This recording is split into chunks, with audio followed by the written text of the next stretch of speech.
TV 2020 ekranlarından merhaba sevgili izleyenler. Gündem Özel programında Diyalog Medya Grubu Genel Yayın Yönetmeni Sayın Reşat Akar'la birlikte sizlerleyiz. Evet, okullar bugün açıldı. Gazi Mausa Türk Maarif Koleji 2. döneme buruk başladı. Törene katılan Milli Eğitim Bakanı Nazım Çavuşoğlu siyasi hayatındaki en zor anı yaşadığını söyledi.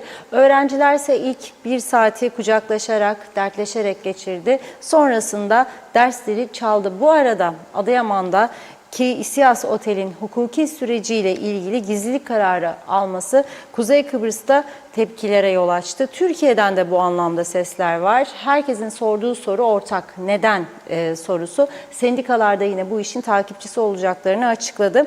Diğer taraftan yine sendikalar hükümetin yasa gücündeki kararnamesini bugün Anayasa Mahkemesi'ne taşıdı. Ara emri talebi yarın görüşülecek. Başbakan Ünal Üstel ise hükümeti güvensizlikle suçlayan hem kamuoyuna hem sendikalara harcamalarla ilgili detayları yeniden açıkladı. Neler olduğunu konuşacağız. Bir başka konuda yıkılmaya yüz tutmuş surlar içindeki binalar. Evet, ilgililerin acil önlem alması isteniyor. Tabii burada hükümete ve belediyelere önemli işler düşüyor. Diyalog muhabirlerinin ortaya çıkardığı görüntüleri sizlerle paylaşacağız. Son olarak da trafik kazaları diyeceğiz. Evet, durmak bilmiyor. Geçtiğimiz hafta 61 trafik kazası meydana geldi. Çok sayıda da suç işlendi. Hepsi ve daha fazlasıyla tabii ki sizlerle birlikte olacağız diyerek hemen başlıyoruz. Reşat Bey merhaba. Merhabalar Funda Hanım. Herkese hayırlı günler, hayırlı haftalar dileyerek başlayalım. Evet, zor günlerden geçiyoruz. Tabii bunu ifadelerle ortaya koymak, anlatmak kolay değildir. Her ne kadar sosyal medyada yeniden özel hayat ön plana çıksa da güzel fotoğraflar, like, beklentileri büyük bir acı vardır ve bu acı daha uzun süre devam edecektir. Kolay değil. Açıklanan rakamlara göre 40 binin üzerinde can kaybı var. Çok yüksek miktarda yaralı insan var. Enkaza ulaşamadıkları köyler var. Çok sayıda köy var. Müthiş bir durum var Türkiye'de. Ve bu bölgeler tabii ki yeniden imar için çok uzun zamana ihtiyaç duyacak. O da anlaşılıyor. Tabii Kıbrıs açısından baktığımızda hem Türkiye'de canlarını kaybeden, mallarını kaybeden insanlar için üzülüyoruz. Hem de Kıbrıs'tan oraya giden deprem bölgelerinde hayatını kaybedenler için bir o kadar daha ayrı bir üzüntümüz oluyor. Bugün tabii ki en çok can kaybının yaşandığı Adıyaman'daki İSİAS Otel'de konaklayan ve oraya spor müsabakası için giden Gazi Mausa Türk Maarif Koleji öğrencileriyle ilgili duygulu anlar yaşandı. İkinci sömestre başladı okullar ve Gazi Mausa Türk Maarif Koleji'nde yeni ders yılı için zil çalarken, ikinci sömestr için dersleri çalarken tabii ki hayatını kaybedenler anıldı. Öğrenciler, arkadaşlarını kaybeden öğrenciler buruk bir şekilde yeni döneme başladı. Kolay değil. Yanındaki sıra arkadaşını kaybetmiş. Onun anısıyla orada yaşıyor. Ve gerçekten Milli Eğitim Bakanı Sayın Nazım Çavuşoğlu'nun söylediği gibi en zor andı bugünkü açılışta ortaya çıkan manzara. Öğrenciler üzgündü, öğretmenler üzgündü. Tabii ki çocuklarını okula gönderen veliler de üzgündü. Artık o eski arkadaşları orada yoktu. Nazım Çavuşoğlu bunu kısaca çok anlamlı bir şekilde özetledi. Onun o özet konuşmasını dinleyerek başlayalım. Bugün Mausa Türk Maarif Koleji'nde açılışı yaptık. Burada tabii ki büyük bir üzüntü yaşandı. Bildiğiniz gibi birinci dönem sonunda Şubat tatilinde okul sporları için Adıyaman'a giden çocuklarımız maalesef şampiyon olmak yerine depremde hayatlarını kaybederek döndüler. Bütün adanın gözyaşları sel oldu. Bütün yürekleri yandı. Ama hayat devam ediyor ve okulların açılması gerekiyor. Bu kapsamda depremden kaynaklı olan psikolojik travmayı engelleyebilmek adına da 2 gün okullarımızı geç açılmasıyla ilgili bir karar almıştık. Bugün 2. dönemin ilk günü. Biz de buraya okula gelerek onların üzüntülerini paylaşmak istedik. Onların isimlerini, bedenleri aramızdan ayrılmış olabilir ama ilelebet yaşatılacağını noktasındaki hükümetin aldığı kararları ve biz kendi vizyonumuzu ortaya koymak için geldik. Hep beraber dayanışma içinde toplumumuzun başına gelen bu felaketi aşacağız ve geleceğe doğru yürümeye devam edeceğiz. Hayatın gerçeği bu. Hiç kimse böyle bir felaketin yaşanabileceğini düşünmezdi. Hiçbir kimsenin beyni bunu alacak kadar geniş değildi. Ama maalesef yaşadık ve orada film koptu. Filmi tekrar çalıştırıyoruz ve geleceğe doğru yürüyeceğiz. Ben herkese, tüm ailelere öncelikle Allah'tan sabır diliyorum. Gençlerimizin mekanı cennet olsun. Bir daha halkımızın başına, dünyada hiç kimsenin başına gelmesin. Ama bizim küçük bir toplumuz, küçük bir halkız ve burada bu tip konuların ağırlığı insanların kalplerini yakacak kadar büyüktür. Tabii ki nerede olursa olsun yakıyor ama bizde çok daha farklı yakıyor ada toplumlarında. Bir daha yaşanmaması dileklerimle ikinci dönemin hayırlı olmasını diliyorum.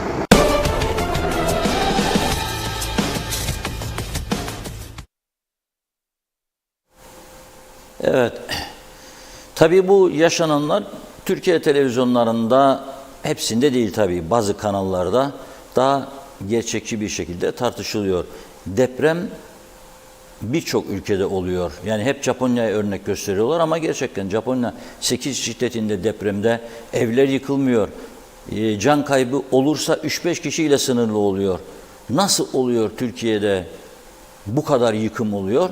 Belli ki işte inşaatlar, yapılar çoğu düzgün yapılmamış, plan ve projeleri tamam değil, eksik veya plan ve proje dışında eklemeler yapılmış. İnsanın insanı önemsememesi gibi bir olay vardır. Bakınız, insanı önemsememesi, bencillik, sadece ben kazanayım, ben şöhret sahibi olayım, zenginler sınıfına gireyim, daha lüks bir yaşam içinde yaşayayım ama binler ölürse ondan sonra varsın ölsün. Bakınız kaç tane müteahhit yurt dışına kaçmaya çalıştı. Bir insan vicdanen rahat olsa eğer yurt dışına kaçar mıydı? Kaçmaya çalışır mıydı? Yapmazdı bunu. Bunlardan bir kısmı da bu Adıyaman'daki sporcularımızın canlarını kaybettiği, gencecik insanlarımızın, hocalarımızın, ailelerin, onlar da Gürcistan'a kaçmaya çalışırken yakalandı. Ve ilk günler umutlanmıştık. Sorgulanacaklar, hızlı bir şekilde yargılanacaklar ve hak ettikleri cezayı bulacaklar diye. Hele 3 kişi, ki bir tanesi baba ve en büyük hisse sahibi, ilk açıklanan raporlar 5 kat apartman izni alınmış, sonra otele çevrilip 9 kata çıkarılmış, malzemeler eksik veya kalitesiz. Fakat bir baktık dün bir haber geldi. Tabii ki bu bizi çok üzdü. Burada Kuzey Kıbrıs'ta hem hükümete hem muhalefete hem hukuk adamlarına büyük görev düşüyor. Çünkü dün gelen haberler bu süreçle ilgili gizlilik kararı alındığına ilişkindir. Bu tabii kabul edilebilir bir durum değildir. Orada bizim Kıbrıs'tan giden insanların canları vardır. Yani Taşkent katliamına ne kadar üzüldüysek, Rumlar yaptı da falan unutamayız falan diyoruz devamlı. Bu da bir nevi katliamdır. Bunu da unutmamız mümkün değildir. Bunun sonucunu bekliyoruz. Oradakiler Rum'du, yargılanmadı. Hatta bazıları taltif edildi. Ama buradakiler Türk'tür, bizim insanımızdır. Hepimiz Türk milletinin bir parçasıyız. Biz bunun sonuca götürülmesini bekleyeceğiz halk olarak, insanlar olarak. Bunu bekleyeceğiz. Özellikle o yaralı aileler için bir teselli olacaktır diye düşünüyorum. Bu açıklama iyi değerlendirilmelidir. Tabii bu arada bizler de kendimizi sorgulamayız, malıyız. Hafta sonu cumartesi ve pazar 2 gün sosyal medyada doğru yanlış, işte internet gazeteciliği şu bu, doğru bilgi, eğri bilgi, yanlış bilgi, bir şeyler olsun. Ne bileyim, paylaşım, işte orada da deprem oldu, burada da oluyor, işte deniz çekildi bilmem ne olacak, bu iyiye gidiş değildir, deprem geldi geliyor, işte bilmem İskele sahili böyle, sonra Girne Antik Liman. Evet, biz de çektirdik fotoğraflarını, koyduk, deniz çekildi bazı bölgelerde, ama bunun olağan bir şey olduğu söyleniyor. Ben açık ve net söyleyeyim, Mimar Mühendis Odaları Birliği bir şeyler açıkladı kendine göre, ama ortaya koyduğu 3 tane yer vardı. 1 Long Beach, 2 Tuzla, 3 Gaziveren. Buralara dikkat edilsin dedi. Sonra başkaları dedi aman Girne'ye de dikkat. Sonra Cumhurbaşkanlığı deprem işlerinden sorumlu uzman hoca dün bir şeyler söyledi. İşte Kıbrıs'da 53 yılında yaşanan depremde hem can kayıpları oldu dedi, hem de 9 köy galiba, ya 12 köy, ne diyor? 9 köyde diyor haritadan silindi diyor. Şimdi biz haber takipçiliğine önem veriyoruz. Bu mesleğimizin en önemli kuralıdır. Bir haberi orada bırakma diye bir şey yok. Takipçilik lazım. Ve muhabirlerimizi yönlendiriyoruz. Gece yatarken bunu düşünüyoruz. Sabah uyandığımızda notumuzu alıp bunu hemen muhabire ver, bu görev yapsın. Ne oldu arkadaş? Bu Mimar Mühendis Odaları Birliği'nin işaret ettiği yerlerden biri Tuzla'ydı. Gidin bakalım Tuzla'ya dedik. Gittiler Tuzla'ya. Mausa muhabirimiz Hüseyin Çiçek. Dedim muhtarı bul önce. Sonra köylüleri bul. Uzun yıllar orada yaşayanları bul. Bölgeyi gez. Onlarla birlikte görüntüler al, bize gönder. Gelecek şimdi Tuzla'nın fotoğrafları inşallah. Cumartesi günü o bölgede gidip Tuzla bölgesi, sahil, böyle gösteriyor villalar, apartmanlar var, önü sular içerisinde. Önü suları. Bu Lefkoşa'dan bahsedeceğim. Biraz sonra onundur. Hani Tuzla'da dün manşet çıktı, gördüysek gazetemizde. Ön sayfada böyle villalar, apartmanlar var. Önü sular içerisinde. Şu anki hali bile Tuzla'nın. Sezgin Bey inşallah müdahale edip bulacak onları orada. Burası işte. Ha, bu kalsın böyle. Hemen gitmeyelim. Burası Tuzla.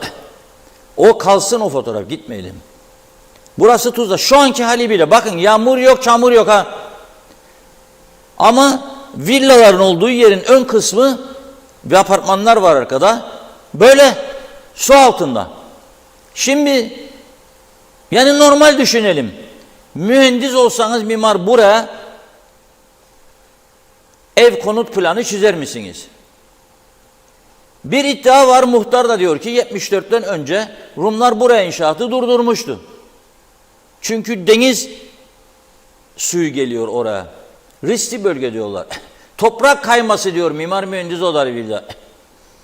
Bakın biz çokluk deprem felaketini konuşacak durumda değiliz. Çünkü Kıbrıs'ın konumu daha iyidir. Bunu herkes bilir.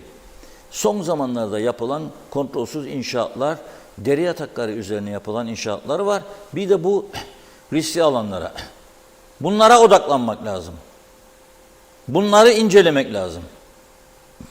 Diyorlar ki çok eski yıllarda Salamis Ormanlığı'nın oralara kadar sular altındaydı, yani bu Tuzla bölgesi. Oradaki insanlar da diyor ki şu ana kadar kimse gelip, yani Mimar Mühendis Odaları Birliği bir hafta önce açıklama yaptı. Ne yapmak lazımdı? Doğu Akdeniz Üniversitesi'nin uzmanları da o bölgededir. Katılıp bu sürece gerekli raporları hazırlamalı ve derhal ilgileri harekete geçirmelidir. Ama biz cumartesi günü arkadaşımızı gönderdiğimizde muhtar ve diğerleri henüz herhangi bir denetim, herhangi bir uygulama yapılmadığını söyler ve onlar da bunun beklentisi içinde olduklarını dile getirdiler. Bu Tuzla konusu. Geçelim başkent Lefkoşa. Başkent Lefkoşa tehlike altındadır demiyorum. Deprem kuşağındadır da demiyorum. Ancak en ufak sarsıntıda, şiddetli rüzgarda yıkılabilecek evlerin olduğunu söylemek istiyorum. Ve bu evlerde hala insanlar yaşıyor, düşünün siz, çoğunluğunda. Bugün biz 1. sayfada Diyalog Gazetesi'nin 2 tane fotoğraf yayınladık ama işte bayağı fotoğraf var. Çocuklar yürüyor, o yıkılmaya yüz tutmuş binaların altında oyun oynuyorlar ve içinde de ikamet ediyorlar. Ve soruyoruz yetkililere, insanların yaşadığı Lefkoşa'nın Surlar bölgesindeki bu evleri dikkate getiriyor, yetkililere soruyoruz. Deprem halinde ne olacak? Yüzde diyorum, özür dilerim. Deprem %100 olacak diye bir şey yok. Ama Güney Kıbrıs'ta ciddi bir araştırmanın sonucunu söylüyorum. Onlar diyor ki, güneydeki deprem uzmanları, olacak bir deprem diyorlar Kıbrıs'ta da ama %6,5'u geçmez diyorlar şiddeti. Yani bu Türkiye'deki gibi bir felakete yol açmaz, öldürücü olmaz. Çünkü genel anlamında baktığımda Kuzey Kıbrıs'taki evler Türkiye'de o yıkılan o deprem bölgedekilerden çok daha sağlamdır. Ama istisnai durumlar hariç. Bu mesele Lefkoşa'nın Surlar bölgesi ki gelecek daha çok görüntü var. Yüzlerce ev var böyle. Buralarda insanların yaşamasına halen bugün müsaade edilmesini anlamakta zorlanıyorum ben şahsen. Yaşıyor orada insanlar. Bu insanlara derhal, hani bahsettiği ya sanayi odası, ticaret odası, konteyner evler yapıyorlar Türkiye'deki deprem bölgeleri için, İskenderun'da kurulacakmış. Bir tane de Kıbrıs'ta acilen bu bölge yaratılmalıdır. Acilen. Çünkü buralarda yaşayanların çoğu artık vatandaştır. İlk buraya işçi olarak gelmiş, çalışma izinli olarak gelmiş ama sonradan vatandaş olmuş. Bir kısmı da doğuştan vatandaş zaten. Bir kısmı da doğuştan vatandaş. Devletin görevi kendi vatandaşlarını koruma altına almakta. Bir an önce belediyelere de görev düşüyor. Çünkü belediye sınırlar içerisinde bunlar. Belediyeye de görevler düşüyor. O da koruma alanlar içindedir. Bir an önce bunların buralarda ikamet eden insanlara güvenli bölge gösterip güvenli konutlar yapıp ama 40 metrekare ama 50 metrekare oraları boşaltıp sonra kurtarılma olasılığı olanları kurtarmaya çalışacağız. Tabii ne ister bu iş? Soralım Lefkoşa Belediyesi'ne. Var mı bunun için parası? Yoktur. Soralım Çevre Koruma Dairesi falan filan, şehircilik bilmem ne. Var mı? Yoktur. Neden yoktur? Çünkü bizler 74'ten bu yana hep bencillik içerisinde bir yaşam sürdük. Hep şahsi menfaatleri ön plana sürdük. Siyasileri de bizlere menfaat sağlayıcı olarak gördük ve o şekilde siyaset düzenini şekillendirdik.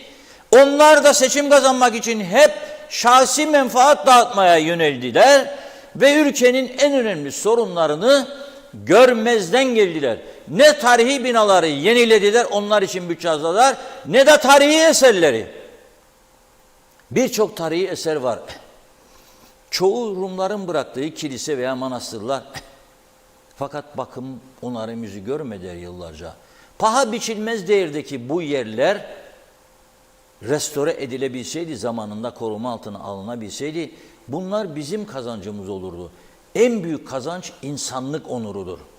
Sen gelip seni Rumlar aldı, işgal etti diye eleştirdiği bir dönemde şartlar böyle getirdi, biz buradayız ama biz onların kültür mirasına sahip çıktık diyebilmek büyük bir insanlık onurudur. Bunu da yapamadık. Bırakın Rum'undur yıkılsın, bırakın gavurundur yitsin, sana ne be ondan, ver bana beyim, ver bana 13 lira be, ver bana bilmem neyi be, al benim çocuğu işe be, doldur be de korkma, batmıştır bu kuruluş kooperatif, doldur, batmıştır bu hava yolları, doldur, batmıştır bu tütün endüstrisi, doldur, batmıştır bu ne bileyim toprak ürünleri, doldur. Sonra da bunlar bizim devletimizin, insanlarımızın malıdır. Peşkeş çekilemez, batmıştır. Bir hava yolumuz vardı, batırdılar. Bir bilmem neyimiz vardı, yok sanayi holdingimiz yok ettiler. Sanayi holdingin nasıl kurulduğunu niye konuşmuyorsunuz? Sanayi holding, Rum'un bıraktığı Haspolat bölgesindeki sanayi tesislerinin üzerine kurulmuştur. Ne yaptınız sanayi holdingi? Kurduğunuz partizanca yönettiğiniz her gelen giden adam tayin etti. Birçok fabrikayı ya beleşe dağıttınız. Size giderken Lordos 15 yıllık da ham madde bıraktı. Plastik üretimi, plastik kovalar, süpürgeler, kürekler, aklınıza ne gelirse. Biz onları batırdık, ham maddeler bitinceye kadar devam ettik. Bittikten sonra arkası gelmedi. Ve maliyetler de öyle bir yükseldi ki işçilikten dolayı. Kapılar açıldıktan sonra Rum tarafıyla zaten mücadele edemezdik. Şimdi o Lordos plastik burada kaybettiğini gitti orada yaptı. Bir örnek veriyorum. Yaptı ve bütün Orta Doğu'ya ihracat yapıyor. Biz ne yaptık? Hazır bulduk çalışan makine, ham madde bedava, para vermeden. Hepsini batırdık. Ne? O parti çıkarları, onu getir de oy al, bunu getir de oy al. Yok o devleti kurdum, sonra vazgeçtim, öteki devleti kuruyorum, anayasa kuruyorum, değiştiriyorum falan filan. Bu hale getirdik. 220 bin ton narenciye ihracatı vardı 81'de, 82'de bu Kuzey Kıbrıs'ın. Şimdi üretim 60 bin, 70 bin ton civarındaysa öpüp alnına koysunlar. Rumlar 300 bin tonun üzerinde ihracat yapıyor. Sıfırdan başladılar 74'ten bu yana. 200 bin evlerini bu tarafta, otellerini, bahçelerini, tarlalarını hepsini bize bıraktılar. Paralarını, pullarını gittiler, çadırlarda yaşadılar uzunca bir süre. Sonra devlet onlara konut verdi, arsası verdi. Sonra onları borçlandırdı. Uzun vadede ödersiniz dedi, yapın evinizi. Yaptılar. Narenciye bölgeleri ilan ettiler. Harnuk bölgeleri, zeytin bölgeleri ilan ettiler. Planlı bir şekilde üretime geçtiler. İhracat patlaması yaşattılar.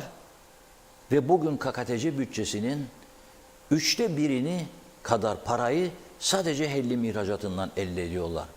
Ya biz eğer insan olsak zaten utancımızdan ölmemiz lazım ya. Ölmemiz lazım. Hala daha ya peşkeş, ya o, ya bu. Bir yığın böyle birbirini yok etme süreci ve bu hale geldik. Ondan sonra da narenciyi yok et, patatesi çökert, ne bileyim zeytin ağaçlarını kes, lahmacun fırında kullan veya şöminerde. Bir zümre yarat, bir eli yağda, bir eli balda, 250 bin, 300 bin sterlinlik arabalar bile yetmez olsun, 600 binlik getirsinler, Porsche'lar, Morsche'lar, Jaguar'lar. 100 havuzlu villalar olmadı, bir de o bölgede, bir de bu bölgede. Falan filan, falan filan filan. Ondan sonra da ona vermeyik, buna karşıyık, bunu yapmayık, gösteririm sana gününü. Netice senin bugün depremin olsa, yüksek apartmana dayayacağın bir merdivenin bile yok. Bu utanç değil. Da nedir Allah aşkına? Yani nedir bu? Söyleyin bana, nedir bu? Ne için yoktur? Yemeydiler, yapmaydılar. Yediler de, yedirdiler de. Yiyen memnun, yediren memnun. Yarattığımız düzenin sonucudur bu. Bütün sonuçlarına da katlanacağız. Bu kadar basittir bu iş. Geleceğim az sonra. Yasal mıydı, değil miydi? Sen bana güvenir misin? Yok, ben sana güvenmem. Öyleyse buyur mahkemeye. Boşanma. Her alanda buyurun mahkemeye. Mahkemelerin önünde 45 bin tane dava dosyası var. Çoğu hırsızlık, çalma, çırpma, yolsuzluk, tecavüz, şiddet, cinayet. Bakamıyor. Mahkemeler bütün gücünü verdiler bize. Ya boşanmalar, ya sendikaların hükümetle arası davalar, mavalar. Gidin gelin devamlı, gidin gelin devamlı. Evet, başlayalım buna. Hızlıca başlayalım sevgili izleyenler. Kemal Osman Ceyhan'la İzzet Kahraman, Mehmet Uluçaylı iyi yayınlar diliyor. Mehmet Ali Dinar, Allah bir daha böyle acı göstermesin Türkiye ve Kuzey Kıbrıs halkına. Mus Halil felaket değil, cinayettir demiş. İzzet Kahraman, Allah rahmet eylesin tümünü ama geriye kalanlara Allah sabır versin. Mehmet Uluçaylı, Mausa'daki okullarda bilhassa Marif Koleji 2. dönemi buruk ve acıyla başladı. Mekanları cennet olsun, yaralılara acil şifalar dilerim demiş. Londra'dan Güner Bey de çok üzgünüz ve gidişat değil maalesef. Veli Baş iyi yayınlar diliyor Altan Karakuş'ta ve diyor ki kolonların içinden köpük çıkar, tuğla çıkar, demir yok, akılları nasıl çalacağız derdinde. Ahmet Halil iyi yayınlar demiş. Kemal Osman Ceyhanlı, evet gelinen bu noktada hükümete çok önemli görevler düşer ama düşer tüm birimleriyle en alttan en üste kadar sahaya çıkıp ilk önce tüm eski binaları elden ve kontrolden geçirmesi lazım. Daha çok acılar çekmemek için binalar dökülüyor. Mustafa Özcan, Oytun Andaş iyi yayınlar diledi. Celal Harun, Şifa Harun'un mesajı. Çok üzgünüz, yastayız, konuşacak halimiz yok. Gir koluma yürüyelim, bu yol huzur yolu. Bir de ölüp de mezara gömemediklerimiz var. Bir de ölmeden içimize gömdüklerimiz var. Nerede fark var ki? Benim daha acelem yok. Sağlıklı yaşamaya devam. Hayattayken insanca yaşamayı unutmayın. Bir bakmışsın saat 3, bir bakmışsın saat hiç. Ayhan Altıntaş, İstanbul çökerse Türkiye çöker. İstanbul'dan iyi yayınlar diliyor. Mehmet Uluçaylı, bu kadar riskli alana mimar mühendis odası birlik inşaat yapılırken onay veriyor. Sonra da riskli diye açıklama yapılıyor. Niye izin veriyorsunuz o zaman buralar riskli ise, yoksa çıkarlar mı söz konusu? Mustafa Özcan, Türkiye'mizde yaşanan felaketin ardından Kuzey Kıbrıs'taki ekonomik felakette hız kesmeden devam ediyor. Biz hükümette harçlarda %100 yaptı diye kızıp geri alınmasını isterken yeni belediyeler yasasının yürürlüğe girmesiyle sağ olsun belediyelerimiz de boş durmadılar. Gelecek olan faturalara hazırlıklı olun diyor. Temizlik ücreti 20 liradan 100 liraya, sağlık 12,5 liradan 137 liraya çıkmış. Su ücretinde de artış var mı? Emlak vergileri henüz güncellenmedi, onları bilmiyorum. Ayşe Güner Mertcan, Tuzla'da o binalar yapılmazdan yıllar önce ben ördek ve yaban kazavına giderdim. Londra'dan Güner Bey. Sayar Eker, selamlar, hep konuşuyoruz, hak aramakta acemiyiz. Asırlar boyu bölgemiz sallanıp durmuştur. Birbirimize birdenbire içimizi korku sardı diyor. Aklı selamdan uzak durdukça felaketlere çaresiz kalacağız. Dua ile bela bitmez, felaket gitmez. Mus Halil, sokak lambalarını değiştirmeye paraları yok. Binlerce insana depreme dayanıklı ev yapacaklar. Kargalar bile güler size yazmış. Abdülkadir Demir İstanbul'dan yazıyor. Bir Kıbrıslı olarak diyor ki Lefkoşa'da sosyal konutlara bir bakın. Demirler meydana çıkmış. Ülkemizin bütün dere yataklarına binalar kondurdular. Kaymakamlıklardaki torpilliler tarafından görmedim, duymadım izinlilerle diyor. Celal Harun, Ayşe Zeki Gürboyoğlu'nun mesajı. Zaman sadece akıp gitmiyor. Neyimiz var neyimiz yoksa önüne katıp götürüyor. Kıymetini bilelim her anın. Sevdiklerimizin takvimlerden haberiniz var mı? Azar azar yitiriyoruz. Dünden bugüne, gönülden, ömürden farkında mısınız demiş. İzzet Kahraman, 1974 yılında bomba düştü bu evlere. Yoksa sonradan oldu, evin demiri görünür. Evet. Velibaş, okullarda denetim var mı? Denetim falan yok diyor. Herkes keyfine bakar. Sayar Eker, göçmenlik hayatı yaşayan eski nesiller bu gidişata acı bakıyorlar demiş. Celal Harun, bu kadar mı zavallı hale düştü bu hükümet? Önce kendilerinden fedakarlık etsinler. İzaz ikramdan kessinler. Bir yıl kendi araçlarıyla gidip gelsinler. Sonra emeklinin ve çalışandan bir yıl kesinti yapacaklarmış. Bir yılda toplanacak paralar nereye harcanacak? Yoksa eş, dost, akraba, ahbaplar işe alınacak. İşimiz hep böyle ya beleş. Oytun Andaş, siyasi girişimle doğal afete yaşamını yitiren sporculara karşı dava açılırsa yetkililer Anadolu'dan kaç para tazmin etmeyi düşünüyor demiş. İzzet Kahraman, Reşat Bey sanayi geldi dediğimizde çözeceğiz inşallah. İtfaiye aracı getirdi UBP. O zaman diyor hamile kadınlar yerlerde sünürlerdi. Unutmayın diyor. Hatırlayın neler yaşadık demiş. Velibaş, sendikaları destekliyorum. Devletin yapacağı işleri halka yaptırmak isterler. Yok tabelalar, yok okul, yok itfaiye ihtiyacı, sivil savunma ihtiyacı. Bunları halk yapacaksa bizler ne yapalım başımızda devlete? İsmet Sencer, harikasınız demiş. Velibaş, Allah kimseye evlat acısı vermesin, amin. Erkan Kaya, yegane tüp bulamıyoruz. Nedir bu saçmalık? Tüp karteli mi var diyor memlekette. Gelin boş tüpleri alıp fırlatalım meclisin önüne, bakın nasıl düzeliyor bir günde. Musa Halil, batık devlet demiş. Mehmet İnancı, iyi yayınlar, sağlıklı haftalar tüm Diyalog ailesine dedi. Bülent Karakaşlı, Adıyaman Savcılığı İSİAS Otel için gizlilik kararı olmadığını açıkladı. Salih Demirkent, bir daha böyle bir felaket yaşanmasın diyor. Mehmet Ali Özdemir, iyi yayınlar dilemiş. Emine Mülayim, Maalesef ne Girne dağları kaldı ne narenciye bahçeleri, hepsini yerle bir ettiler. Ne arsa ev yapsınlar diye insanlar doymaz. Her şey paraya döndü. Yazıklar olsun. Ben hatırlarım göçmen geldiğimiz zaman o kadar güzellikler vardı. Yemyeşildi her yer. Narenciye ağaçları doluydu her taraf. Şimdi kurumuş yerler var diyor. Bir iki mesaj daha okuyup ara verelim. Velibaş, bunların yaptığını Çorumlular yapmaz bizlere demiş. Ali Cevat, ben Ali Tony, bir felaket olursa şayet güzelim deniz kokulu Girne'mizin hali ne olacak? Şimdiden diyor pislik kokuyor. Mehmet İnancı, dere yataklarına ev yapan açık gözler. Doğanın tokadını yiyince akılları başlarına gelir. Sayın Akar demiş. Hüseyin Peralı da asıl mesele Reşat Bey, bizi savaşlar bitirmedi ama içimize aldığımız yabancılar bizi bir gün bitirecek. Benim ömrüm yetmez ama torunlarıma bir gelecek yok. Filistin haritasını izleyin. Siyasiler her şeye izin verdikçe felaketler de diyor bizi bırakmayacak. Tekrar iyi yayınlar dilemiş.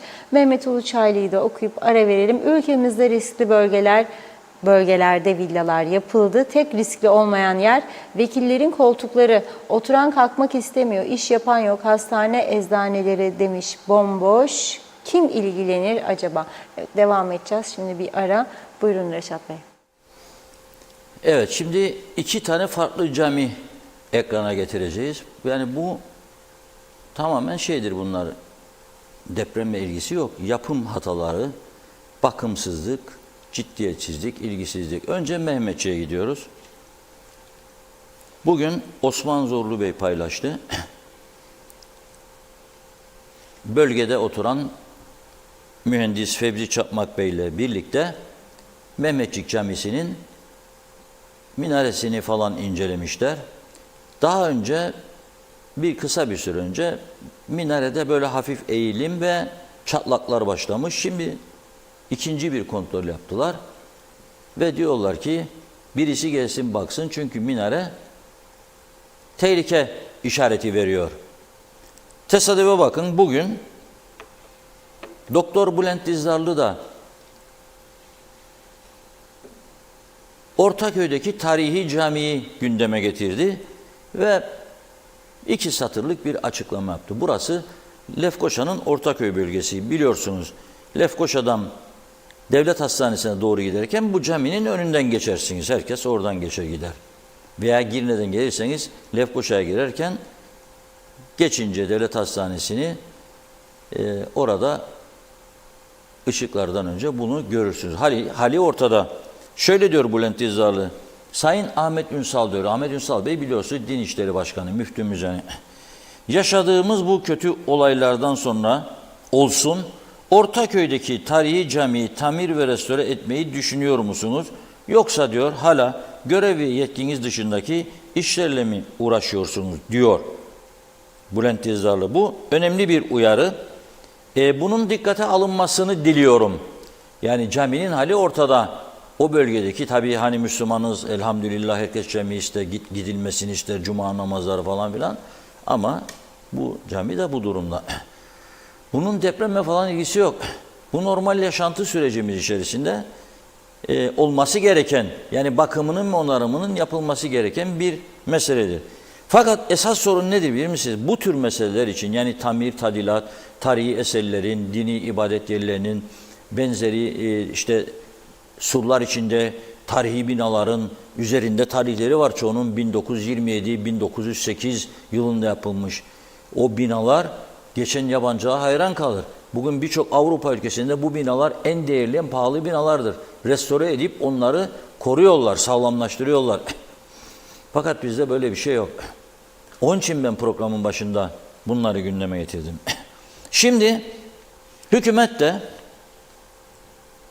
evet bir yanlışlık yapmış olabilir, bir acelecilik yapmış olabilir. Yasa gücünde kararname çıkardı. En ağır noktası da vergi. %1, işte asgari ücretli 30.000 TL'ye kadar. Daha sonra 1,5 falan gidiyor. 175.000 ayda 75.000 TL üzerinde alandan %5 kesileceğini duyurdu. Tabii bunun üzerine tepkiler başladı. Özellikle de sendikalardan. Sendikalar bu ülkede sayısı hepimiz biliyoruz çok fazladır. Yapacak fazla iş olmadığında devamlı grev, eylem, işte göstersin ki üyelerine bak hakkınızı savunuyoruz. Devamlı gündemde. Başka hiçbir ülkede bakın. Ben sendikalara saygılıyım, ayrı mesele. Ama düşünsün onlar da. Hiçbir ülkede böylesi bir durum yoktur. Dünyanın en demokrat. Her gün yağma, her gün eylem. Ha demeyi neden Lefkoşa'dan Maus'a ya da neden Maus'dan Girne? Grev koyuyoruz. O tamam, çünkü yapacak başka iş yok. Yani her sendikanın başındakiler devlet memuru işe gitmeden oturduğu yerde ya bir dükkan gibi sendika binası ya bir ev gibi ya bilmem başka bir bina, orada oturup maaşını aldıkları için bir şeyler yapmaları lazım. Devamlı grev, devamlı eylem.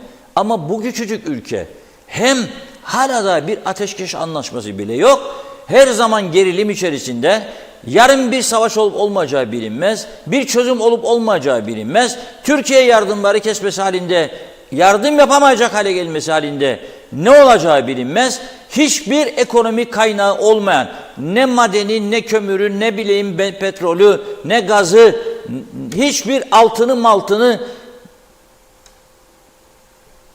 mali rezervleri olmayan bir, kendi kendini tanıyan sadece bir ülke, kendi kendini yöneten, döndürmeye çalışan ama yardımsız ayakta duramayan, rüzgar estiğinde kağıttan kale gibi yıkılan bir ekonomik yapı üzerinde bizler burada dünyanın hiçbir yerinde görülmemiş olaylar yaşıyoruz. Sabah uyandık, ne yapalım be arkadaşlar? Koyun bir grev yerine gösterelim. Gelen giden hükümetler de aman aman uzlaşı toplantı. Ya onların da yapacak işi yok çok. Onların da fikir ürettiği yok. Kalıcı plan proje üretme gibi bir durum var yok. Gelsin oturalım mekanlaşırken. Gün gitti. Gün gitti. 2 gün sonra bir başka sendika. 2 gün sonra. Şimdi ben burada yasa gücünde kararname aldı da doğruydu, eğriydi tartışmam. Bazıları diyecek ki siz bu hükümete güveniyor musun? Şimdi bana gelecek sorulardan ben tahmin ederim. Benim güvenip güvenmemem önemli değildir. Ha 1000 tane konteyner ev Türkiye'ye gönderme, o da doğru bir karar değildir. Evet, Türkiye'nin yanında her türlü desteği zaten yapıyoruz başından beri. Ama mesela ben olsam 300 tanesini ayırırdım. Çünkü oradan geliyor zaten. Oradan kaçanlar geliyor. Nerede yerleşecek bu insanlar? Yer gösterdim. Bana çok deneyimli, bölgeyi iyi tanıyan uzman bir arkadaştan öneri geldi. Ahna dedi, yeni adıyla Düzce, boştur askeri bölge, oralara konteynerler konabilir. Bu gelenler, Maus'tan her gün 200 kişi geliyor. Nereye gidecek bu insanlar? Diyelim ki yakını vardır, gitti. 2+1 evde oturur. Evli 2 çocuklu bir aile. Anne geldi, baba geldi, teyzem geldi, amca geldi, onlar da oldu 25. 2 yatak odalı. Nasıl olacak? Tuvalet sorunu var, duş sorunu var, yemek sorunu var, yatıp kalkma sorunu var. Aile gizlilikleri var. Ha, o da farklı bir şekilde gündeme gelebilir. Ama bunların çözümü oturup karşılıklı uzlaşma bir noktada uzlaşıp öyle yola çıkmadır. Şimdi hükümet bunu yaptı. Ne oldu? Hemen sendikalar Anayasa Mahkemesi. Gerekçe yarın oturup ara emrini görüşecekmiş mahkeme. Başka iş yok. Yani bunlara odaklanacak şimdi. Gerekçe güvensizlik. Tamam, çok güzel. İş adamına soruyorsun. Bu adamın nasıl? Vallahi koşturdurum oraya buraya ama çok güvendiğim adam değil. Aynen böyledir yani. Her işte bu vardır. Ailelere geçiyorsun. Ne olur da 100 evliliğin 95 tanesi boşanmayla? Ben güvenmem bu adama der. Adam der ben güvenmem bu kadına der. Niçin? Vallahi güvenmem der. Bir şey duymuştur. Bir şeyden şüpheleniyordur. Güvenmez. Güvensizlik sorunu vardır. Güven en önemli konudur. Bu güvensizlik sorununu yaradanlar olduğu gibi bazıları hayali de olabilir. Endişeye kapılmış olabilir. Ama gerçek olanlar var mı? Çok vardır. Gerçek olduğu halde yalan söyleyenler var mıdır? Yoktur moktur deyip de gerçeği saklamaya vardır. Onun için de boşanmalarda bu patlama devam ediyor ve edecektir. Onun için iş ilişkileri böyle bozuk olacaktır. Onun için sendikalarda karşısına çıkıp hükümetin ben sana güvenmiyorum. Peki bana güveneceğin bir hükümet listesi ver. O da yok. O da yok, veremez. Seçime gidelim, her gittiğimiz seçimden sonra gelenlere gene güvenmedik. Yargına güvenirim, aman aman der bazıları. Polisine güvenirim, yok kardeşim der. Ceza yazdıysa polis kendisine 350 promil alkolle sürdü diye ceza yazdıysa kendine polise güvenmez olur. Aynen budur durum. Ne olacak bu iş? Nasıl çıkacağız biz bu işin içinden? Bence toplum olarak iflasın eşiğine gelmiş durumdayız. Kim ne derse desin bana, kim gücenirse gücensin.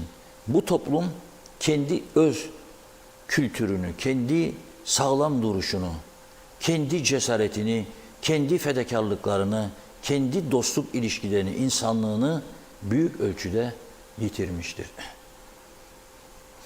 Aynı evi paylaşan insanlar birbirine güvenemez oluyorsa, ortaya çocuk da geldikten sonra kısa sürede ayrılık çanları çalıyorsa, mahkeme koridorlarında birbirlerine hakaret noktasına varan bir duruma geliyorlarsa, burada bir sorun vardır.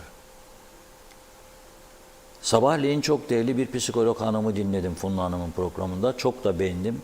Kendisini kutluyorum. Her psikoloğa da güvenmeyin diyor. Ve nasıl güven şekli oluşabileceğini anlatıyor. Orada da güvensizlik var. Doktora gidiyorsunuz, diyorsunuz ki benim bu sorunum var.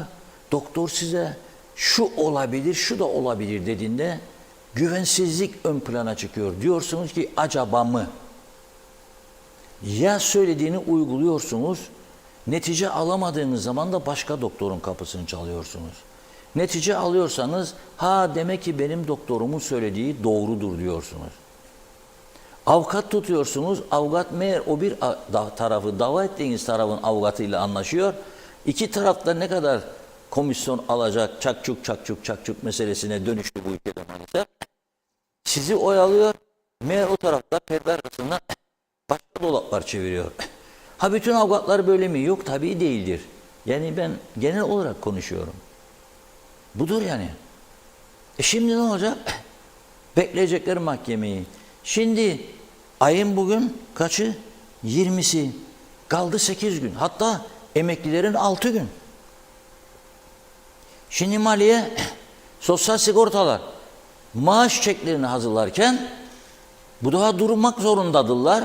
Ya Anayasa Mahkemesi'nden geri dönerse. Ara emri ister. Şimdi Anayasa Mahkemesi yani ara emri alırsa çekler yasa gücünde kararname öncesindeki duruma göre çıkmalı. Ara emri almazsa da beklemeye koyarsa bu işi yasa gücündeki kararnameye göre düzenlenip çıkar. Bu defa bir sonraki aya geri ödemeler gündeme gelebilir mahkeme iptal ederse bu kararı. Ortada ciddi bir durum var. 14 sendika adına bugün Anayasa Mahkemesi'ne yapılan başvuruda sendikaları temsilen avukat Sezai Sıdal demiş ki yürütmenin durdurulmasını talep ettik aramile diyor. KİTOS Genel Sekreteri Burak Maviş da demiş ki hükümetin yaptığının yanlış olduğunu bir kez daha ispatlayacak diyor. Adalete güveniyoruz. Deprem felaketi nedeniyle Türkiye'nin acısını paylaşıyoruz, dayanışma gösteriyoruz. İlk günden itibaren yardım edin çağrısı da yapılmadan gönüllü olarak yardım ve bağış yapılmış. Gemiler, tırlar gitti diyor. Maviş bize kimse nasıl yardım edeceğimizi anlatmasın. Devlet zoruyla bağış toplamak adil değildir. Ailelerin kalbinin, bu arada da o İSİAS Otel'deki ailelerin kalbinin sızlamasının hesabını da soracağız. Adaletin peşini Türkiye'de bırakmayacağız. İnşallah olur bu tabii. Bunun üzerine Başbakan Ünal Üstel de güven tazeleme için, güven belirtmek için ne yapıyor? Bir açıklama yapıyor. Diyor ki deprem ve olası afetlere hazırlık fonu olarak da nitelendirebilecek afet ve acil yardım kalemini sadece deprem ve olası afetlere hazırlık, depremden etkilenenlerle ilgili yapacak yardımlar harcama için kullanacak diyor. Fon kesinlikle istihdam amaçlı kullanılmayacak. Ama şimdi tabii siz de bunu dinlerken dersiniz ki kim güvenir size, eskiden de öyle dediydiniz de falan. Mesela araç kayıtlardan alınan paraları hükümet yol yapımına değil maaş ödemelerine kullanıyor gibi. Ne yapacaklarını anlatıyor. 1. Depremde hayatını kaybeden öğrencinin anısına Gazimos'a yapılacak spor salonu, anıt ve şehitlik düzenlemeleri. 2.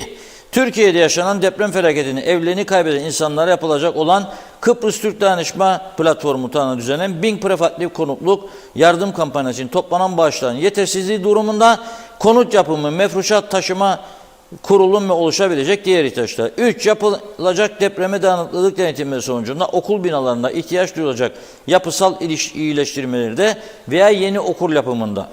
4. Yapılacak depreme dayanıklılık denetimleri sonucunda hastane ve sağlık ocaklarında ihtiyaç duyulacak yapısal iyileştirmelerde ve yeni hastane veya sağlık ocaklarının yapımında. 5. Yapılacak depreme dayanıklılık denetimleri sonucunda kamu binalarında ya ihtiyaç duyulacak yapısal iyileştirmede ve yeni bina yapımında. 6. Sivil Savunma Teşkilat Başkanı'nca olası bir depreme hazır değiliz şeklinde yapılan açıklamayı dikkate alarak Sivil Savunma Teşkilat Başkanı'nın araç, teçhizat ve teknik donanım eksikliklerinin tamamlanmasında, itfaiye teşkilatının yaşanması muhtemel doğal afetlere hazır hale getirilmesi ihtiyaç duyan araç, teçhizat, teknik donanım eksikliklerinin 8. Dünyada baş gösteren ilaç sıkıntıları ve halihazırda Türkiye'de yaşanan ilaç çokluğunun deprem felaketi sonrasında daha da artması durumunda yaşanabilecek ilaç sıkıntısı ortadan kaldırılması yönelik yapılacak ilaç alımlarından. 9. Deprem bölgelerinde yaşanan ve ülkemizdeki üniversitede okuyan öğrencilere sağlanacak yaşam destek burslarında. 10. Deprem sürecince yürütülen tüm arama kurtarma çalışmalarında yapılan ve yapılabilecek yeni harcamaların karşılanmasında. 11. Deprem sürecinde depremzede vatandaşların veya depremde aileleri etkileyen vatandaşlarımızın tahliyesi veya nakilleri veya ailelerine ulaştırılması için düzenlenen ya da düzenlenmesi muhtemel seferlere yönelik harcama. 12. Ankara, Gaziantep ve Mersin temsilciliklerinde deprem için yapılan harcamalar ve yapılabilecek yeni harcamaların karşılanması. 13. Depremden dolayı başlatılan adli süreçlerle ilgili ihtiyaç duyulması halinde ailelerini kaybetmiş insanlarımıza yapılacak hukuki desteklerde. 14. Ülkemize gelen depremzedelere ihtiyaç duyulması halinde yapılacak insani yardımların sağlanmasında. 15. Depremde yaşanacak deprem felaketi sonrası ihtiyaç duyulabilecek yeni yardımların sağlanmasında kullanılacak. Yapılacak olan tüm harcamalar diyor, Bakanlar Kurulu kararıyla gerçekleştirilecek. Dolayısıyla her kuruş harcamanın resmi gazetede yayınlanması ve herkes tarafından görülmesi sağlanacak diyor. Tabii bunlar derler de yapmazlar. Geçmişten bugüne bir kuşku vardır. Derler ama yapmazlar. Ben buna nasıl güveneyim? Şimdi benim gördüğüm bir vatandaş olarak karşımıza çıkan 30'un üstünde ekonomik kuruluş, eğer 1000 tane prefabrik, konteyner ev daha doğrusu sözü verdiyseniz bunu bir daha buraya bulaştırmayacaktınız. Kendinize güvenerek yola çıkacaktınız. Kaynaklarınız el verdiğince diye bir açıklama yapmalıydınız. Hedef 500 ve üzeri diyebilirdiniz. Şimdi umulan dağlara kallar yağdığı için bu tarafa yüklendiğinizden dolayı hükümetin iyi niyetle de olsa almış olduğu bu karara gölge düşürüldü. 2. Bu Türkiye'den gelen depremzelere ihtiyaç duyulması halinde diyorsunuz ama çok büyük ihtiyaçların olduğunu açıklıyor belediyeler. Tamam, halkımız ilk günlerde gönüllü fedakarlık yapıyor.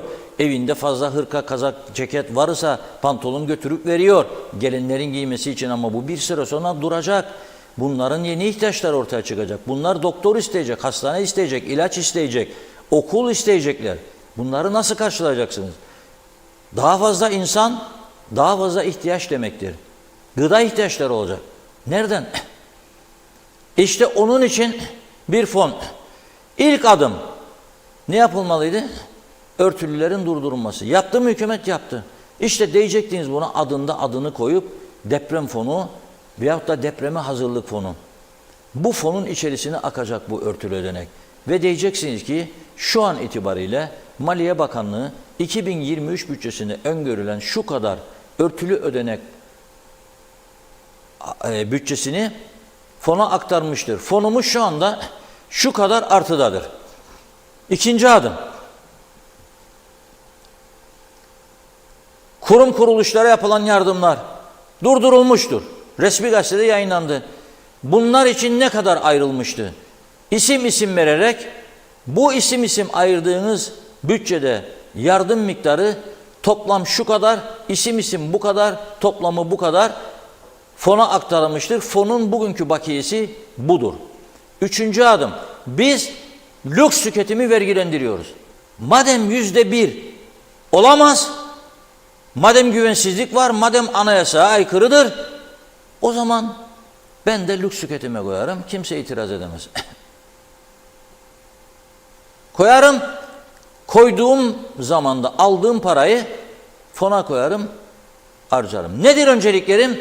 Kıbrıs'a gelen depremzedeler için ilk etapta 200 prefabrik veya konteyner ev. İhale, sonuç, icraat. İhtiyaç, bunlara 3 aylık vize verdiğinize göre 3 aylık ihtiyaç malzemesi. Yorganıdır, yastığıdır, şudur. Eğer onunla belediyeler toplayamazsa. Nedir ihtiyacın? Olası bir deprem durumunda merdivensiz olan sivil savunmaya veya enkaz kaldıracak aleti olmayan sivil savunmaya ve itfaiye ihtiyaç duyulan malzemeleri derhal almak. İhaleye çıkılır, fiyat teklifi alınır, halka açıklanır, en uygun fiyatı. Ha buna rağmen gene eleştiri çıkacak. Acaba diyecek bazıları. Ya inandın sen de diyecek. Bize ver biz devam edelim falan filan. Yoktur öyle bir dünya artık. Öyle bana ver dünyası da yoktur. Çok iş var bizim hükümetin önünde yapması gereken. Hele çözüme gidilecekse birinci adım Avrupa Birliği normlarına ayak uydurmak her yönüyle. Veterinersiz hayvan kesiminden tut, yolların sağlamlaştırılması, hastanelerin sağlamlaştırılmasına geç. Bir yığın eksiği var bu ülkenin giderilecek. Güneyde lüks araç sayısı nüfusa göre %5 ise bizde %50'dir. Ona göre yapılması gereken anlaşılmalı ve yönlenmelidir hükümetler buna. Yaparsın, başarılı olursun, vicdanın rahattır. Ha gene eleştirecek ki bizim toplumda bu vardır. Özellikle gece birisi zehir akıtacak birine, o zehirini dökmek zorundadır. Yazacak, paylaşacak, biri de altına bilmediği, inanmadığı bir şeye yorum yapacak. İnsanlar kötülenecek. Zaten bunu biz yapmasaydık birbirimize bugüne kadar. Güven duyulacak hükümetler oluşurdu bu ülkede. Ama güven duyulacak hükümet oluştuğu zaman sendikacılar dahil herkes üzülecek. Neden? Çünkü tedbir almalıdır. Ben bırakmam seni saat 8'de okula gidesin, benim çocuğumun okuluna ve diyesin grev var bu iş yerinde yarım saat sonra. Da müdür ve öğretmenler sarılsın telefonlara, gelin alın çocuklarını çünkü grev başlıyor. Ben sana bu izni vermem. İstediğin yere kadar koştur. Demokratik hak değildir bu. Yozlaştırmadır ülke demokrasisini. Tam tersi. Bunun dışında bunun gibi çok iş var. Ver çocuğuma iş, al oyu. Vermem çocuğuna iş, almam oyu.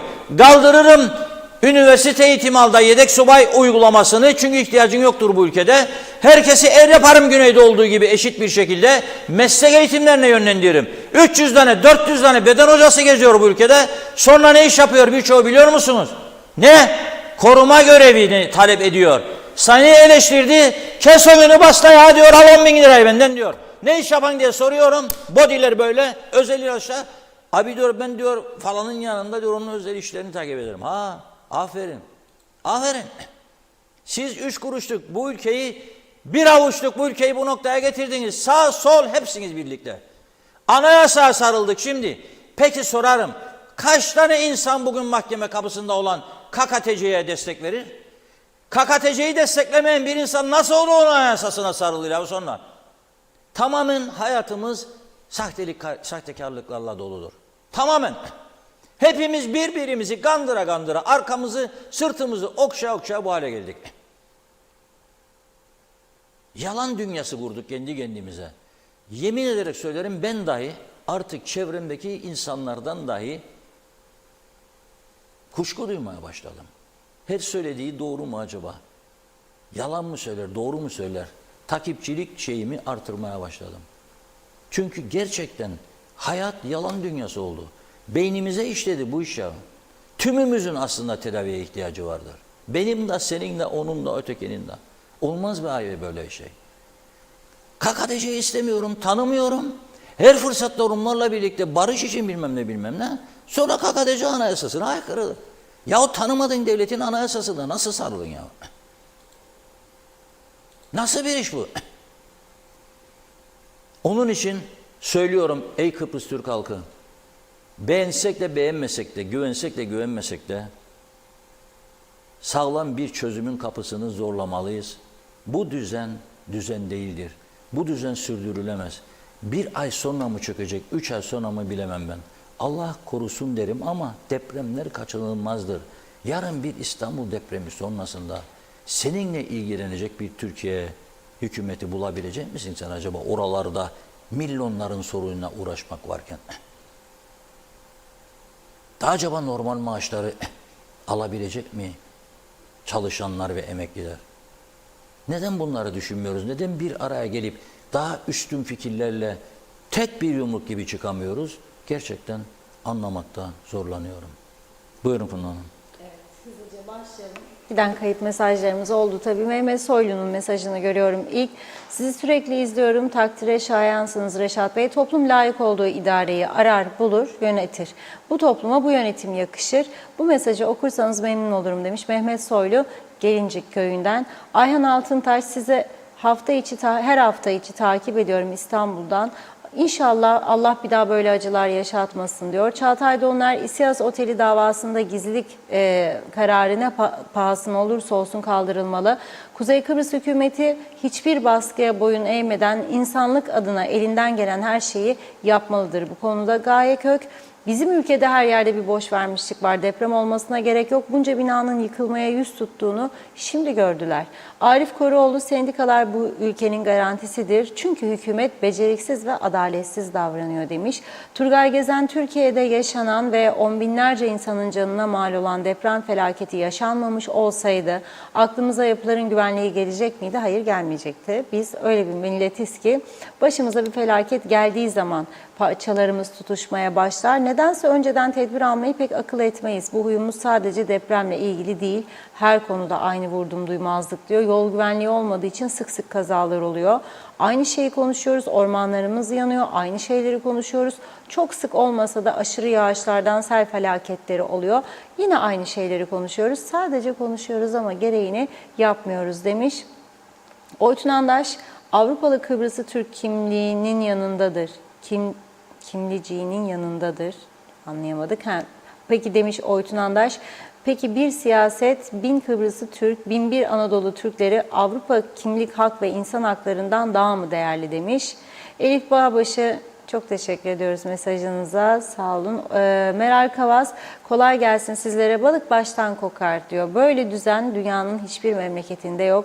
Allah vatandaşın yardımcısı olsun demiş. Alpay Erişken de kesinti olsun, tamam 5 yıllık ehliyet 890 lira oldu. Buna ne dersiniz? Adaletli bu hırsızlık, bu her yere %100 zam olamaz diyor. Salih Mullalı, Çamlıbel yokuşunun düz yeri kalmadı. Denize bile bu kadar dalgalanma olmaz. Bu yokuşta giderken diyor bütün bildiğimiz duaları okuyarak gidiyoruz demiş. Belki birinin insafına gelir de bir bakar.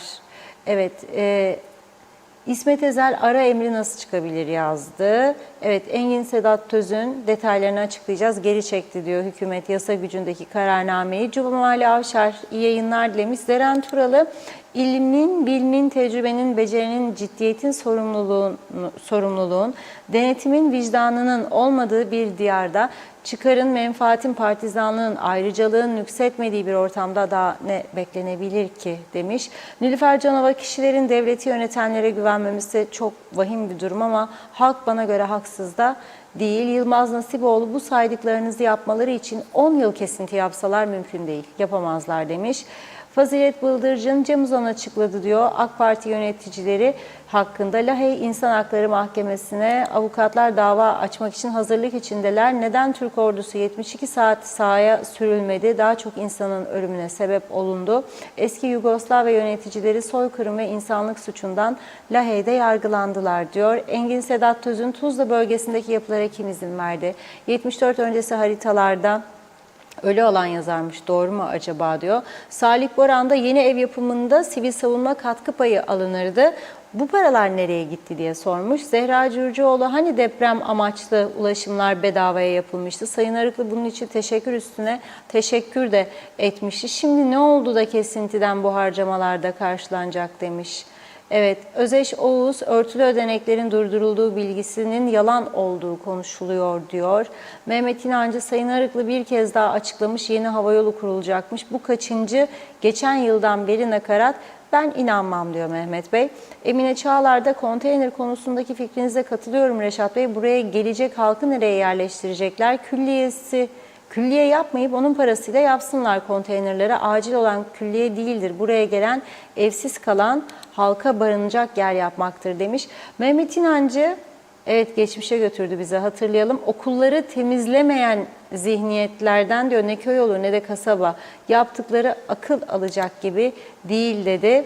Bir iki mesaj okuyup ara verelim. Gaye Kök, böyle yapmak istedikleri o koskoca listedekileri yapmak için ellerini vatandaşın cebine uzatacaklarına, ülkemizde var olan bu sorunları çözmek için gelin birlik olalım. Herkes gönlünden ne koparsa katkı koysun deselerdi diyor, bizler itiraz etmez, birlik olurduk demiş. Oytun Andaş, biri yer biri bakar kıyamet ondan kopar. Anadolu Kıbrıslı Türkleri, Avrupalı insan hakları, kimlik ve haklı menfaatlerini istiyorum demiş. Mehmet Uluçaylı da emekli maaşımdan kesilecek olan meyranın deprem için kullanılmasını onaylıyorum ama ekonomik kuruluşların benden kesileceklerle ahkam kesmesine müsaadem yoktur diyor. Yoğurt yiyeceksen kendi kaşığını kullan, yemesen de diyor otur köşende de sus demiş. Salih Mullalı da son okuyalım. Ya et fiyatlarını ve süt ürünlerini kim bu halka layık gördüyse diyor, onlar ne zaman düşürülecek? Ya da dıştan ithalini serbest bırakacaklar, bu şekilde kalmaz dedi. Handan Felek iyi yayınlar dilemiş. Tema Yavaş da Londra'dan selamlarını yolluyor. Daha var mesajlarımız, devam edeceğiz. Buyurun Reşat Bey. Evet, bir son dakika haberi geldi. Bu kesintilerden rahatsız olan, kesinti istemeyenler için çok sevindirici bir haber. Bugün meclis birleşimi vardı bilirsiniz. Az önce mecliste muhalefetin de tepki göstermesi üzerine Başbakan Ünal Üstel bu yasa gücünde kararnameyi geri çektiklerini açıkladı ve doğal afet depremle ilgili mevzuatın düzenlenmesine ilişkin geçici komiteler kurulduğunu açıklamış ve söz konusu yasaları geri çekip 3 yeni komitenin oluşumundan söz etmiş. Komitelerde mecliste az önce oy birliğiyle, tümünün desteğiyle kabul edildi. Yani korku bitti. 75 ve üstü alanlar rahat olsun. 70 olsa 5'ten 3500 kesileceğiydi. Yoktur. Bu ay hiç kimseden para kesilmeyecek. Bundan sonra da kesilmeyecek. Yani uzlaşı var. Komiteler şöyle: bir, Türkiye Cumhuriyeti'ndeki depremle ilgili hukuki ve adli sürecin izlenmesine yönelik geçici ad hoc komite. 2. Depreme dair mali, idari ve sosyal önlemlerin takibine ilişkin ad hoc komite. Bu 7 kişiden oluşacakmış. 3. Doğal afetle ilgili mevzuatın düzenlenmesine ilişkin ad hoc komite kurulacak. Bu da 7 üyeden oluşacak. Haydi bakalım. İnşallah çok hızlı bir sürede çalışmaya başlar bu komiteler. Bu ad hoc komiteler karar üretir ve uygulamaya girer. İnşallah diyorum. Çünkü bazı noktalar var, bir an önce düzelmesi lazım. Bir an önce. Tabii deprem felaketi oldu. Büyük üzüntümüz var. Orada hayatlarını kaybedenlerin yanındayız, ailelerinin.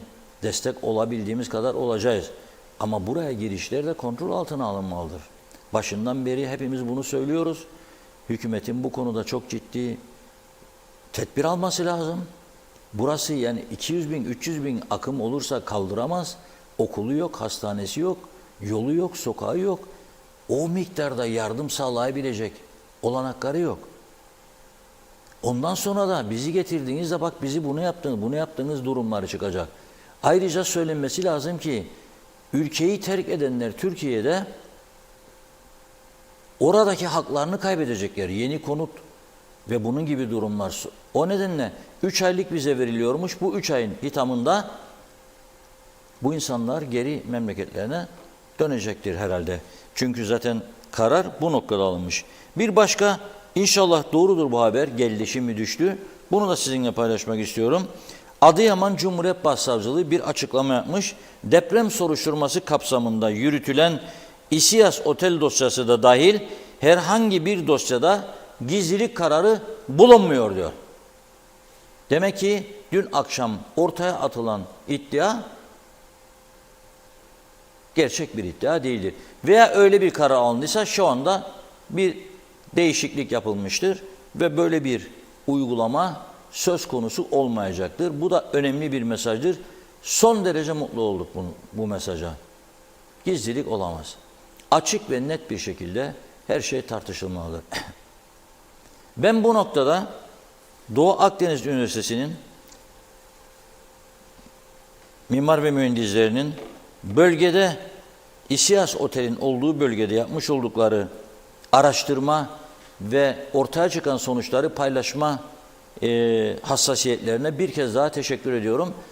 Doğu Akdeniz Üniversitesi'nin bir başka önemli katkısını dün öğrenmiş oldum. Bugün ikinci dönem eğitime başlayan Gazi Mausa Türk Maarif Koleji'nin öğretmenlerine 2 gün süreyle Doğu Akdeniz'deki uzman psikologların eğitim verdiğini duydum. Bizzat kolejin öğretmenlerinden duydum bunu ve çok mutlu oldum. Öğretmene sordum, bu 2 günlük sizlere eğitim etkili oldu mu diye. Son derece etkili oldu çünkü biz yarın okul açılırken çocuklara nasıl davranacağımız, hangi yaklaşımın onlar üzerinde daha iyi olacağını, onları daha iyi yapacağını tam olarak bilmiyorduk ve bir şeyler öğrenmeye çalışıyorduk heyecan içerisinde. Bu noktada Doğu Akdeniz Üniversitesi'nden böyle bir imkan sağlandı ve bu imkandan yararlanıp bütün öğretmenler 2 gün süreyle psikolojik takviye aldık bizler de. Şu anda daha emin bir şekilde ders yılına hazırız. Çocuklarımız da bu noktada ilgileneceğiz diye. Demek ki psikolojik açıdan eğitim ön plana çıktı şu anda. Bence de başından beri olması gereken budur. Psikolojik eğitimi ön plana çıkarıp bununla ilgili girişimler bir an önce başlanmalıdır. Başka bir yöntem düşünülemez. Ama bu arada biz tabii küçük ve güzel ülkemizi daha iyi yönetme, daha güzel işler yapma konusunda umuyorum meclis içerisinde daha etkili bir güç birliğine gidilir. Bu gibi noktalarda tek başına hükümetin sorumluluk alması veya bizlerin onlara sorumluluk bırakıp da sonra eleştiriye yönelmesi doğru değildir. Güç birliği yaparak tümü bu sürecin atlatılmasına yardımcı olunmalıdır. Çünkü hiç kimse tek başına hiçbir şeye yeterli değildir. Bakınız tekrar ediyorum, şu anda acil konut sorunu vardır, acil ihtiyaç malzemesi sorunu vardır, gıda sorunu vardır, ilaç sorunu vardır, doktor sorunu vardır. Gelen depremzedelerin bir kısmının istismarcılık yapabileceğini de dikkate almak zorundayız. Yani mesela gidip bir eczaneye bana bu ilacı ver, ben depremzedeyim, 200 lira parasını da alma benden, param yoktur deyip sonra karşıdaki eczaneye gidip aynı ilacı bir de ondan istemesi, sonra gidip üçüncüye ondan istemesi gibi durumlar da ortaya çıkmaya başladı. Bunlar için de dikkatli olmak lazım. Bizim devamlı izleyicilerimizden bir izleyicimiz, adını vermeyeyim, geçen gün bir paylaşım yaptı. Kapılarının çalmaya başladığını ve bir takım taleplerin gündeme geldiğini söylüyor. Bunlar tabii ilk günler olacak ama bunların da kontrol altına alması lazım. Dağınık bırakırsanız bu insanları ucundan yakalayamazsınız. Nasıl Suriyeli göçmenler uzandılar İstanbul'a da İstanbullular ne der?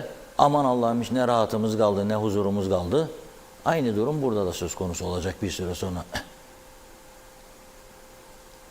Et tırnak gibiyiz, yardımlaşma yapacağız ama Herkes kendi bölgesini de koruyacak. Oradaki huzur ve istikrarı da sağlayacak. Bu konuda İçişleri Bakanlığı'na, Polis Genel Müdürlüğü'ne, Güvenlik Kuvvetlerine,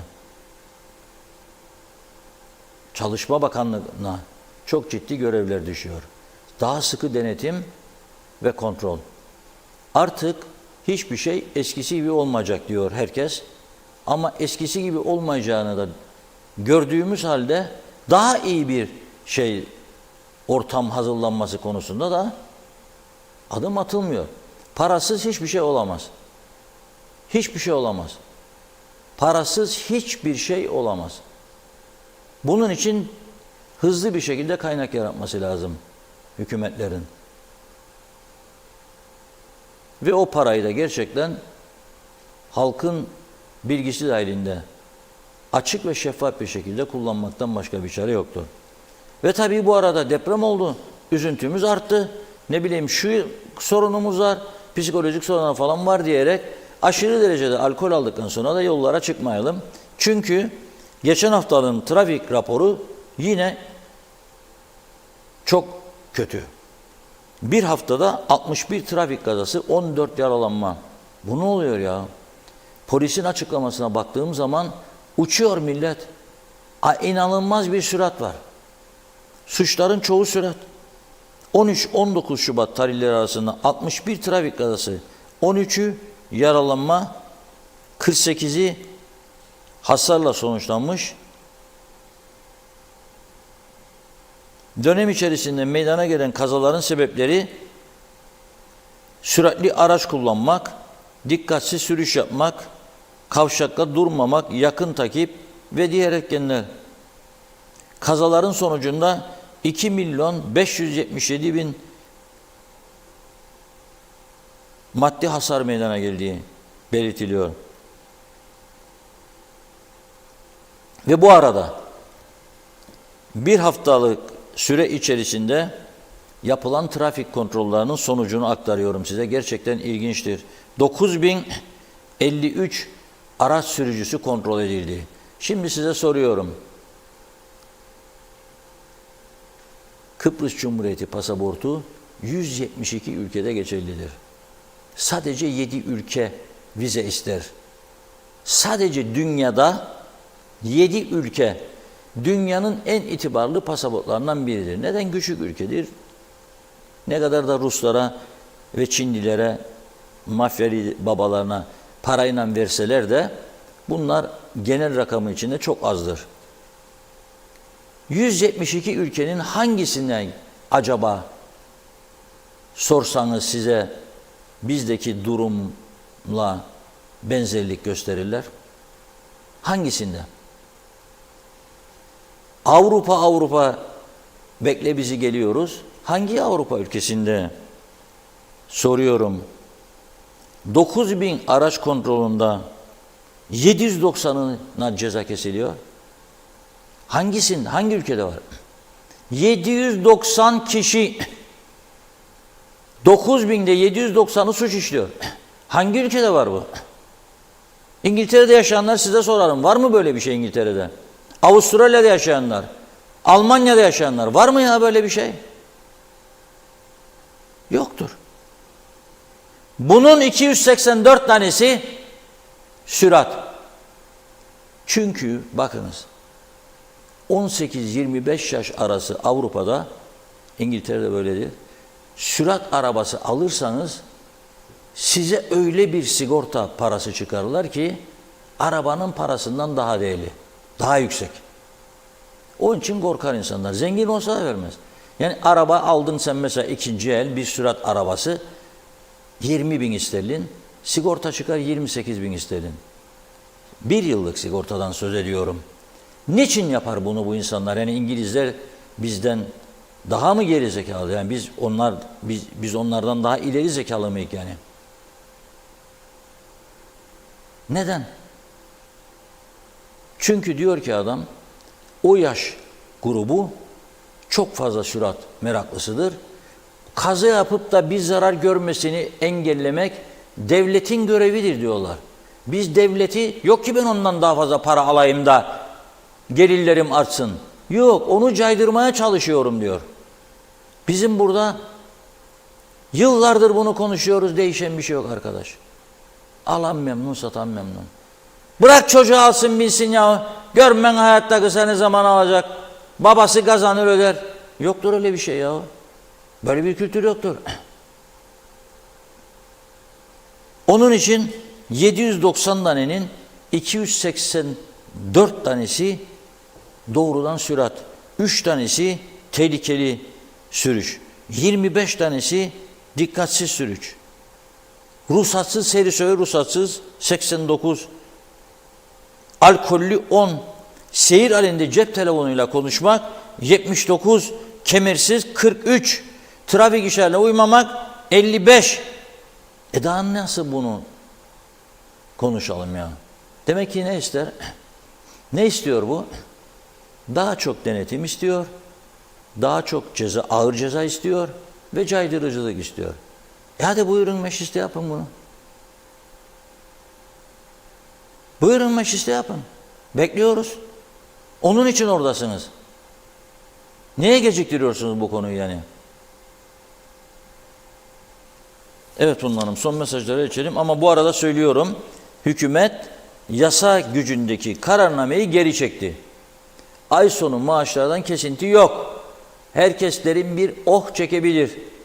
Sivil savunmanın merdiveni yokmuş. Bırakın olmasın.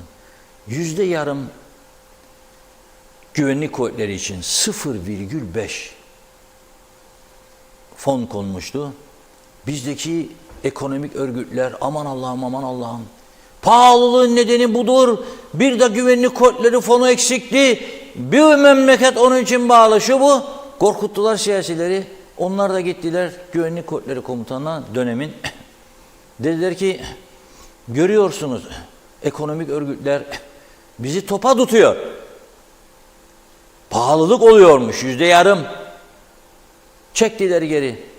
Şimdi de niçin yoktur sivil savunmanın merdiveni? Hırsızlar sizi.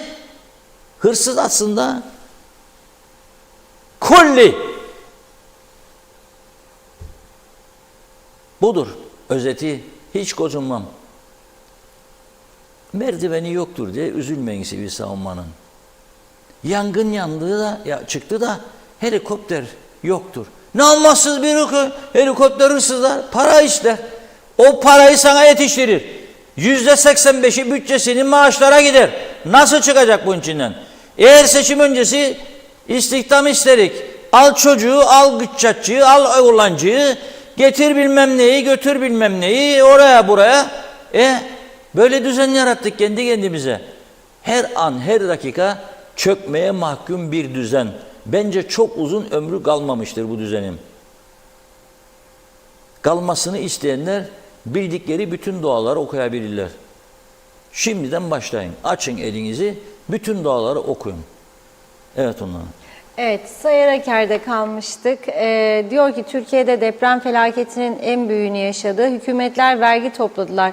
Betonlara kat yaptılar ve en korkuncu istikballere hançer attılar. Sahte gelişmemiz güneş görmeden buz gibi eridi. Emine Kara Mehmet, kimse kimsenin parasına dokunmasın. Buradaki insanlar et alamaz durumda. Maaşları yeni yükseldi, hemen geri alıyorlar her şeyi. Zaten pahalılık.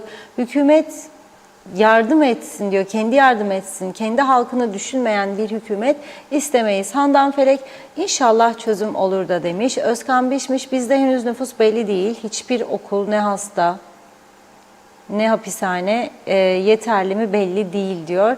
Nazime Nalbant, Londra'dan selamlar. Bu olaylara çok üzgünüz. Bugün okullar açıldı. Acaba çocuklarımız eğitimlerini yapmak için doğru bir gün mü diye sorarım. Okullarda iyi mi?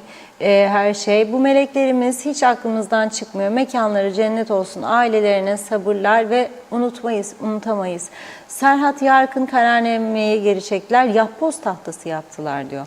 Abey Hüseyin, kendi kendimizi tanıyan bir ülke. Yalan dünyası kurduk kendi kendimize. Bu kelimeleri not ettim. Her KKTC'yi savunan insanın yüzüne vuracağım diyor. Teşekkürler Reşat Bey. Mehmet Uluçaylı, hükümet bir an önce vekillere ödenek ek tahsisatı ve icaz ikramları durdurmalı. Mehmet İnancı, Türkiye 84 milyar eksiye düşecekmiş Reşat Bey. Nasıl Kuzey Kıbrıs'a yardım edecek düşünmek bile zor.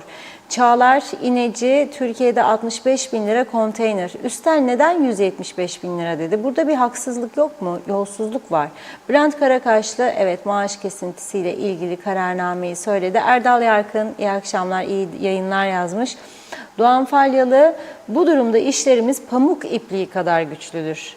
Al sen de ye de korkma diyor. İşte sonuçları, yıllar önce söylenenleri kale almamanın sonucu da olabilir. Hüseyin Koltan, hayırlı yayınlar, doğru ve gerçek haberin adresi, hoş vakitler, keyifli dakikalar dileriz, saygılarımla demiş.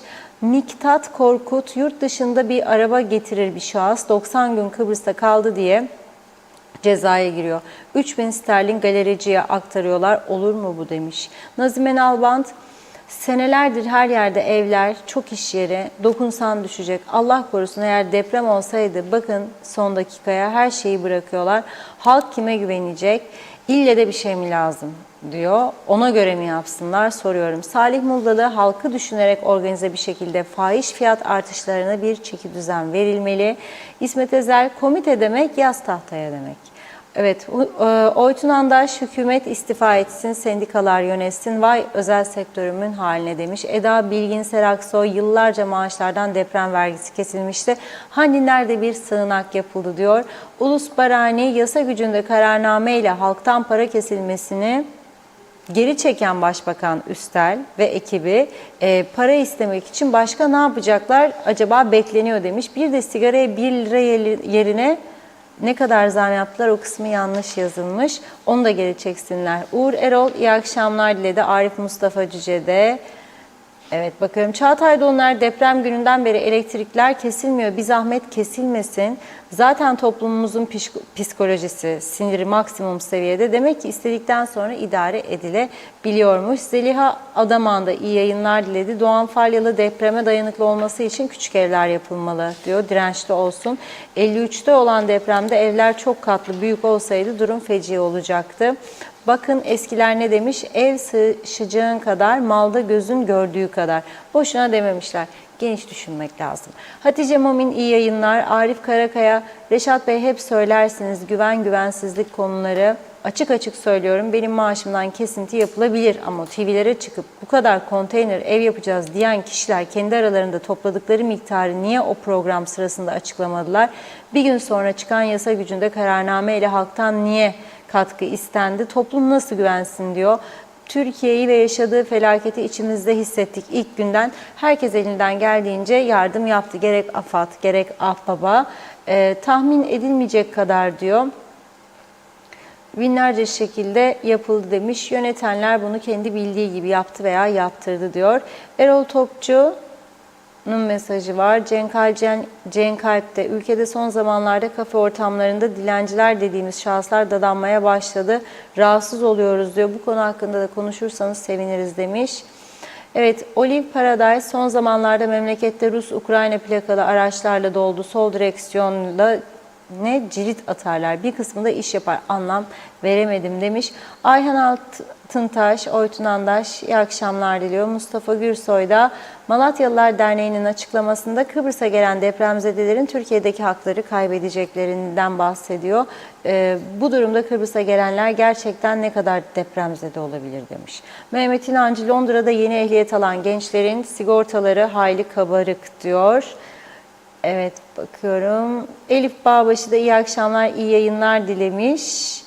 Kaan Kolay, birçok sosyal medyada depremzedeyiz, iş arıyoruz, ailemle geldik, misafir eden yok mu diye paylaşımlar var diyor ama bu bir çözüm değil. Devlet eğer giriş çıkışları kontrol altına almazsa bu da zor günlerin habercisidir dedi. Kemal Osman Ceyhanlı, bu yaşananlar hep geriden gelen ilgisizlikten, artık günbirlik değil ileriye dönük yatırım yapılmalı demiş.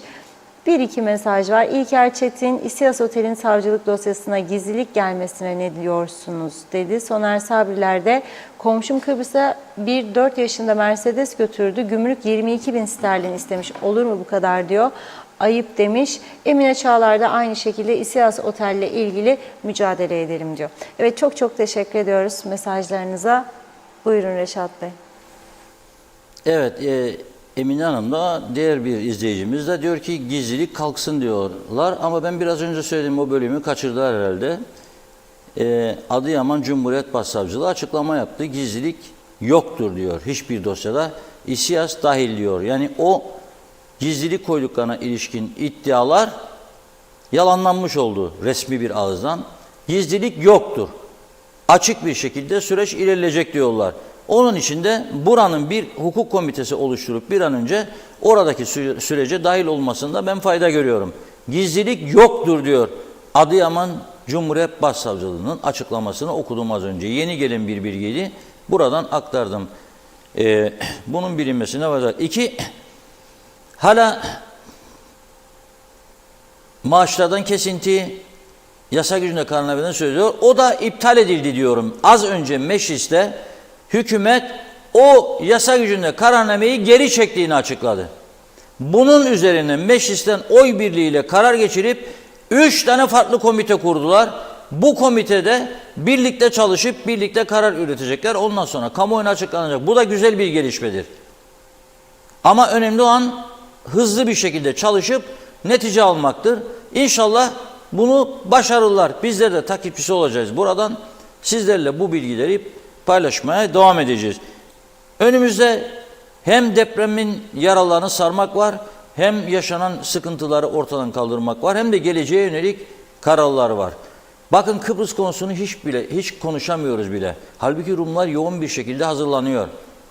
Yoğun bir şekilde ama biz hiç konuşamıyoruz. Gündemimiz yok. Halbuki hayati mesele, bir süre sonra göreceğiz. Çok önemli noktalara gelecek Kıbrıs meselesi. Ama biz hiç konuşamıyoruz, hiçbir hazırlık yapamıyoruz. Tamamen başka konularla gün geçiriyoruz. Evet, bugünlük bu kadar benden. Yarın inşallah yeniden birlikte oluruz. İnşallah. Çok teşekkür ederiz değerli yorumlarınız için ve programımızı burada noktalıyoruz sevgili izleyenler. Yarın yine aynı saatte görüşmek üzere. İyi akşamlar.